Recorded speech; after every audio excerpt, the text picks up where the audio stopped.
Hello friends, কেমন আছো তোমরা? আজকে নিয়ে এসেছি ঝিঙে দিয়ে কাতলা মাছের স্বাস্থ্যকর একটা ঝোল। তো চলো শুরু করি।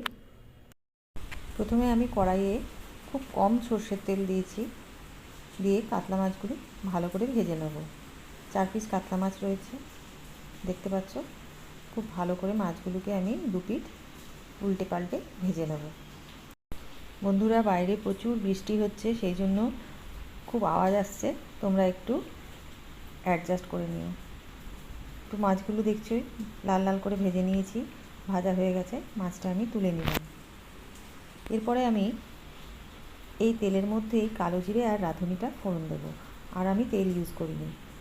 একটা ছোট আলু আমি 4 পিস করে কেটে নিয়েছি, দিয়ে ওটাকে ভালো করে ভেজে নিচ্ছি।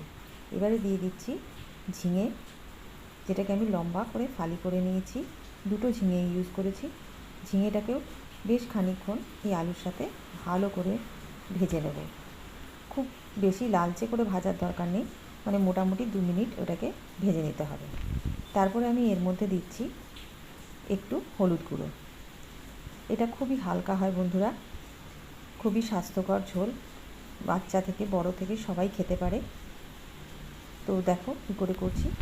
তো এবারে হলুদ দিয়ে দিয়েছি। এবারে দিচ্ছি আমি এখানে 1 চামচ রাঁধুনি আর তেজপাতা ভেজে গুঁড়ো করে নিয়েছি। এবারে দিয়ে দিচ্ছি নুনটা দিয়েও খুব ভালো করে মিশিয়ে নিলাম। মশলাটা খুব ভালো করে মিশিয়ে নিচ্ছি। দেখছো বন্ধুরা কত ঝড় বৃষ্টি হচ্ছে। তো চলো, এবার খুব সুন্দর করে ভাজা হয়ে গেছে। এবারে আমি এর মধ্যে দিয়ে দেবো ঝোল। যতটা আমাদের ঝোল দরকার তার থেকে একটু বেশি পরিমাণে জল দেব। দিয়ে দিলাম জলটা। এরপরে আমি এটাকে খুব ভালো করে ফুটতে দেবো, যতক্ষণ না আলুটা সেদ্ধ হয়ে আসে। এরপরে ভেজে রাখা মাছটা দিয়ে দিলাম, দিয়ে খুব ভালো করে কিছুক্ষণ ফুটিয়ে নেব। প্রায় 1-1.5 মিনিট এটাকে ফুটিয়ে নিলেই রেডি হয়ে আসবে।